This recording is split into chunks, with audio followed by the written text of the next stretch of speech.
네, 우리 양집 앞뒤로 인사하시겠습니다. 사랑합니다. 축복합니다. 인사하시죠. 사랑합니다. 축복합니다. 네, 사랑합니다. 축복합니다. 네.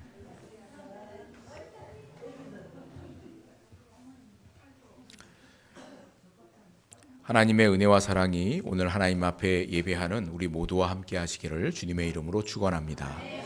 오늘은 2025년 신앙 캠페인 이렇게 해봐요 배려 마지막 시간으로 함께하기 위한 기다림이란 제목으로 말씀의 은혜를 나누도록 하겠습니다. 톰 라이트라는 신학자가 성찬이란 무엇인가 라는 책에서 성찬식을 생일 파티에 빗댄 이야기가 있습니다. 그림을 좀 보여주시죠. 여러분이 10살 된 딸의 생일 파티를 막 시작하려는 순간이라고 해보자고요. 생일상이 푸짐하게 차려졌고 이제 생일 케이크의 초에 불만 붙이면 됩니다. 손님들은 모두 도착했는데 갑자기 초인종이 울렸습니다. 여러분은 누가 왔지? 하고서는 현관으로 나가보니까 현관에는 자신의 별을 떠나서 지금 막 지구에 도착한 화성인이 서 있는 겁니다. 그 화성인은 자신도 생일 파티에 참여하고 싶은데 들어가도 되겠느냐라고 정중하게 묻습니다. 잠시 머뭇거리던 여러분은 단지 딸의 생일을 축하해 주러 온 그 사람을 그 화성인을 집 안으로 맞아들이고 파티가 시작되려는 거실로 그렇게 안내를 합니다. 순간 사람들은 놀라움에 웅성거렸지만 워낙 점잖은 이 화성인이었기 때문에 이내 사람들은 안정을 되찾고 마침내 파티가 시작이 되었습니다. 그런데 화성인의 눈에는 궁금한 게 한두 가지가 아니었습니다. 그래서 자신을 맞이해 준 여러분들에게 작은 목소리로 계속해서 질문을 해대는 겁니다. 왜 이 모든 사람들이 여기에 모여 있습니까? 왜 저들은 팡 소리가 나는 물건을 잡아당기는 거죠? 왜 사람들이 우스꽝스러운 저 뾰족 모자를 다 쓰고 있는 겁니까? 왜 가운데 앉은 여자아이가 모든 선물을 혼자서 풀어보고 있습니까? 사람들은 왜 대체 저 케이크에 불을 지르려고 하는 거죠? 여러분이 질문 하나하나에 답을 할 때마다 화성인의 궁금증은 더 커져만 갑니다. 오늘이 저 아이가 태어난 날이거든요. 그럼 방금 전에 태어났단 말입니까?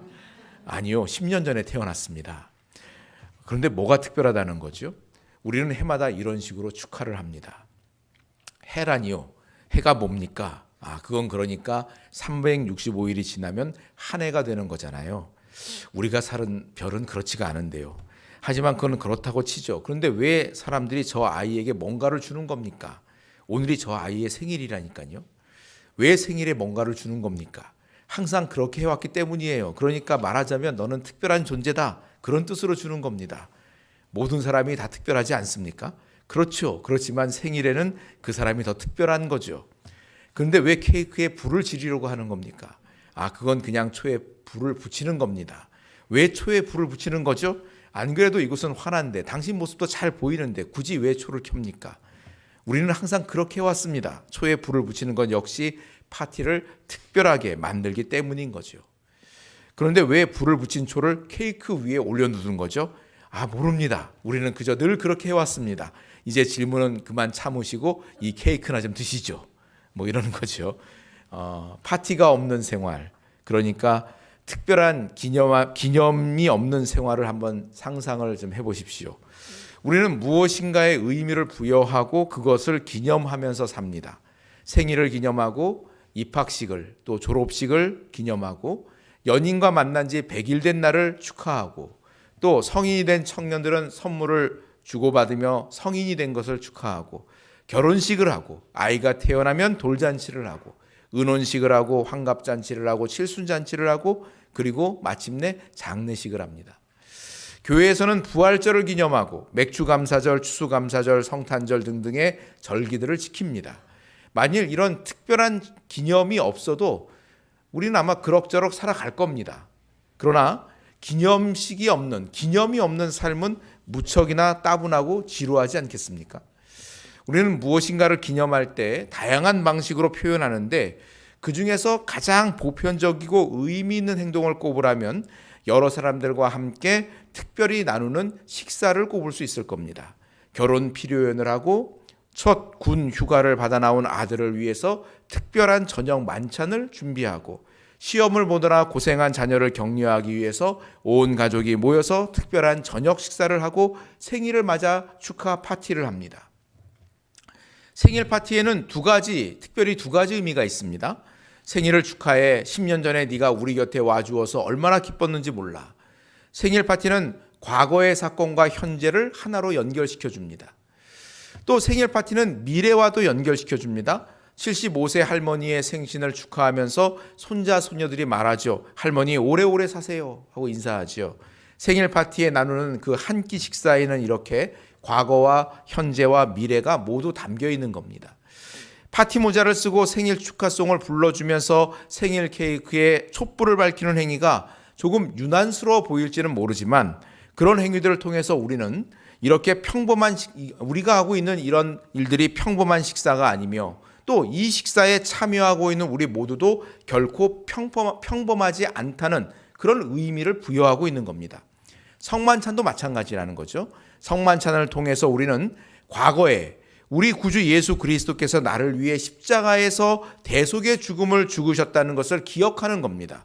그리고 성만찬을 통해서 장차 주님께서 다시 오신다는 것을 역시 기억하는 겁니다. 성만찬도 과거와 현재와 미래를 하나로 묶어주면서 성만찬에 참여하고 있는 우리 모두가 하나님과 맺은 언약 안에 있는 구속받은 백성이라는 것을 다시금 생각하게 합니다. 예수님께서 직접 제정하신 성례, 거룩한 예식이 성경에 보면 두 가지가 나오는데 세례와 성찬입니다. 때문에 초대교회 때부터 교회는 이와 같은 성례, 세례와 성찬을 시행해 왔습니다. 지난 2000년 역사 동안 꾸준하게 세례와 성찬식을 베풀어 왔습니다. 근데 오늘 본문에 보면 고린도 교회가 성만찬과 관련하여서 심각한 갈등을 겪고 있었습니다. 우리 20절로 22절까지를 읽어보겠습니다. 그런즉 너희가 함께 모여서 주의 만찬을 먹을 수 없으니 이는 먹을 때에 각각 자기의 만찬을 먼저 갖다 먹음으로 어떤 사람은 시장하고 어떤 사람은 취함이라. 먹고 마실 집이 없느냐? 너희가 하나님의 교회를 여기느냐? 너희를 칭찬하랴. 이것으로 칭찬하지 않노라. 아멘.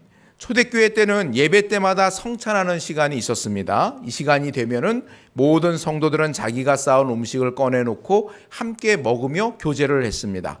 자, 이것만 봐도 우리가 지금 행하는 성찬식과 초대교회의 성만찬이 좀 다르구나, 큰 차이가 좀 있구나, 아마 이거를 직감하셨을 겁니다.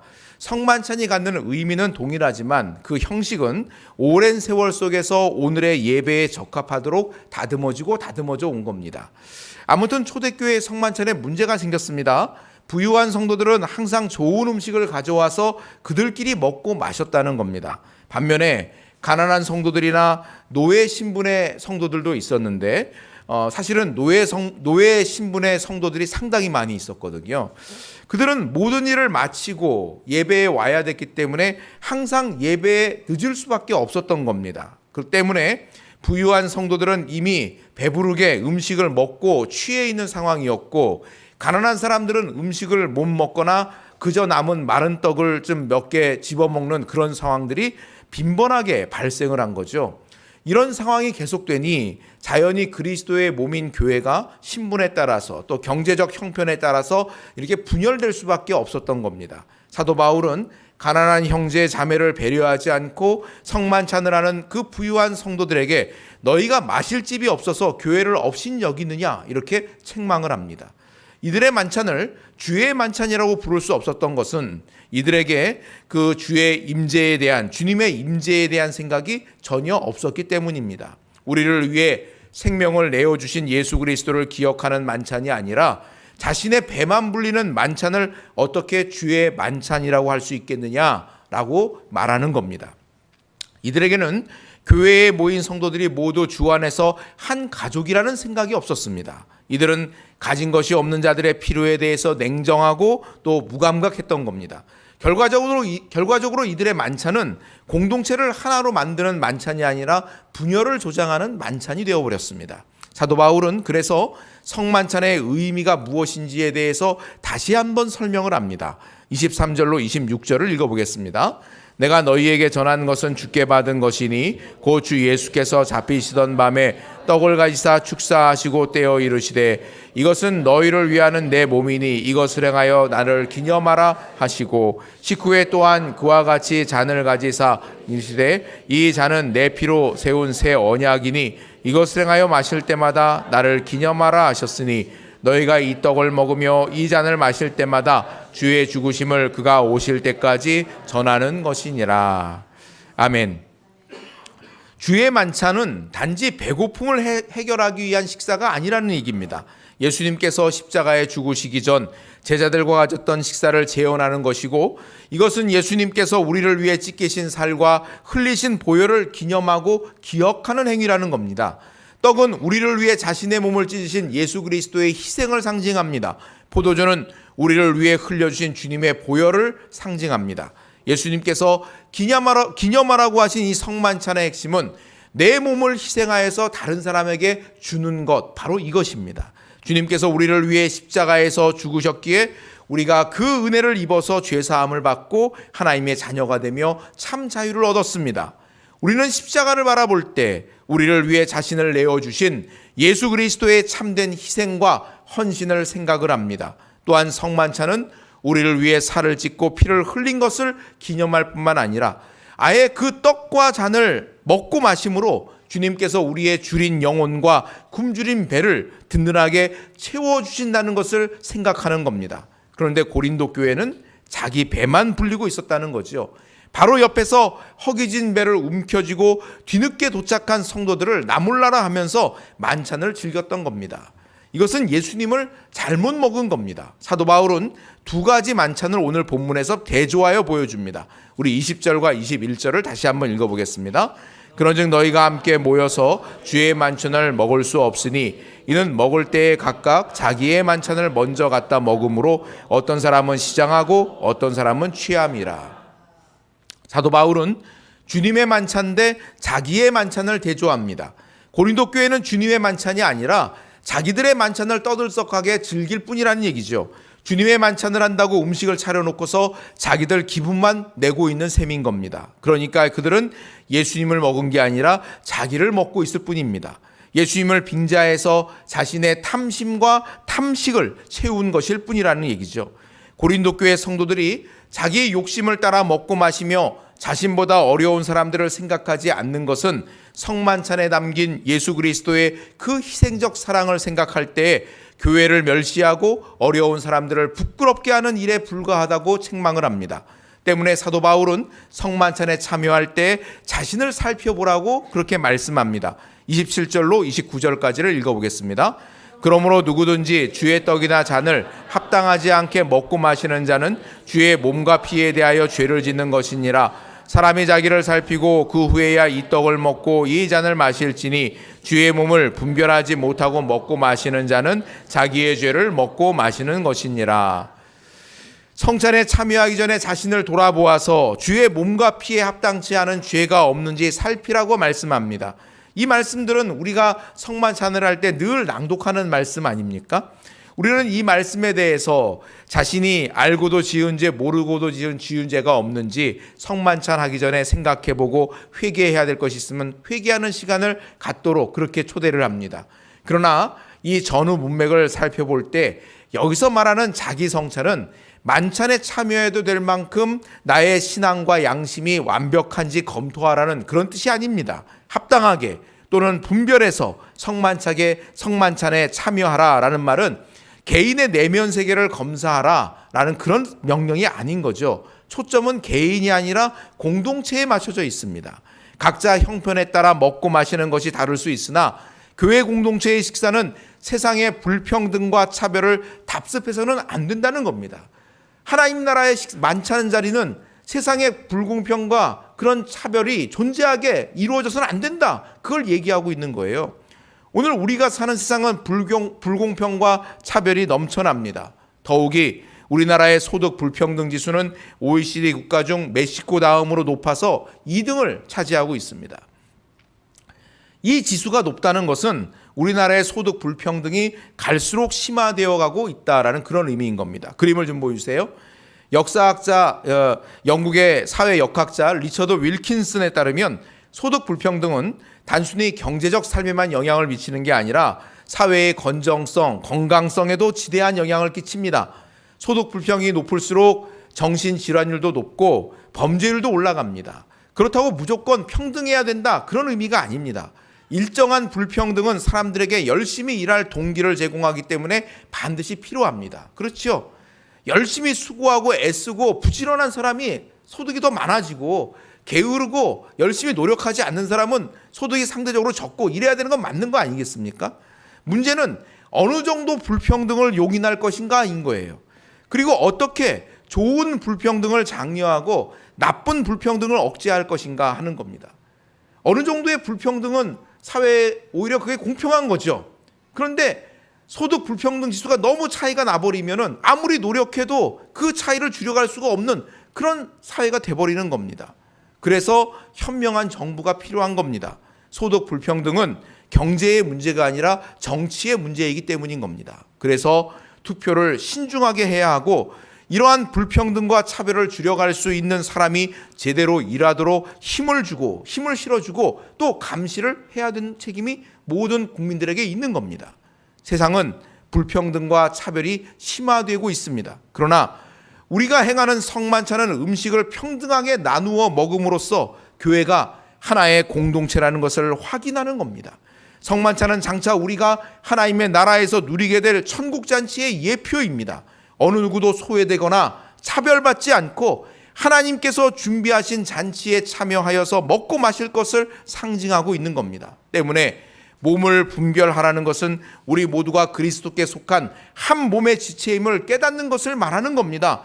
그러므로 이웃이나 지체와의 관계에서의 평화, 이 샬롬의 관계를 이루지 못한 채 성만찬에 참여하는 것은 주의 몸을 분별하지 못하고 먹고 마시는 것이며, 이것은 자신의 죄를 먹고 마시는 것이라고 경고하고 있는 거예요.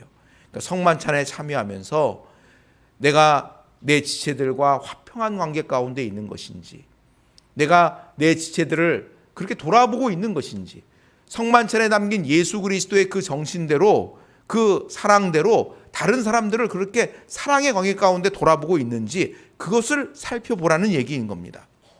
고린도 교회에서 생긴 이 성만찬의 갈등을 해결하는 방법은 기다려주는 겁니다. 그런데 이 기다림의 원리는 성만찬에만 적용되는 것이 아니라 모든 상황 속에서 필요한 것이고, 이것은 이 사랑의 다른 표현이에요.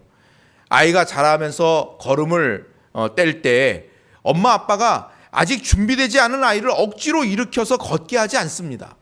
왜 빨리 못 걷느냐고 다그치거나 다른 사람과 비교하면서 빨리 걸으라고 요구하지 않죠. 어떻게 하나요? 기다려주죠. 그렇죠? 걸음이 늦다고 야단하거나 책망하지 않습니다.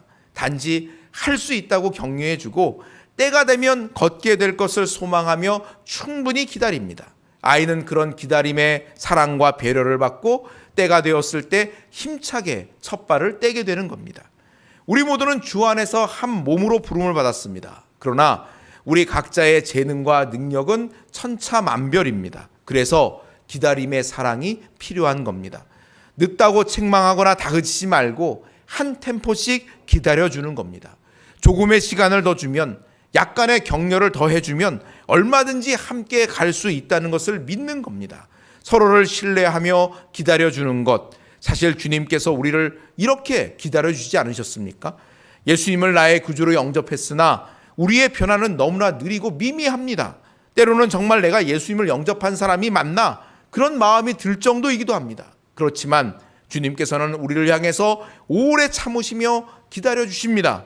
그 주님의 사랑에 힘입어서 우리 모두가 조금씩 변화하며 주님을 닮아가고 있는 겁니다. 성만찬은 예수님을 먹는 것이고 예수님처럼 되는 겁니다. 나를 위해 십자가에서 자신을 내어주신 그 예수님을 먹는 것이며, 예수님을 먹은 사람은 이제 예수님처럼 자신을 내어주는 사람이 되기로 결단하는 겁니다. 기다려주는 사람이 되는 겁니다. 성만찬은 세상의 불평등과 차별을 거부하고 하나님 나라의 방식을 미리 맛보는 천국잔치입니다.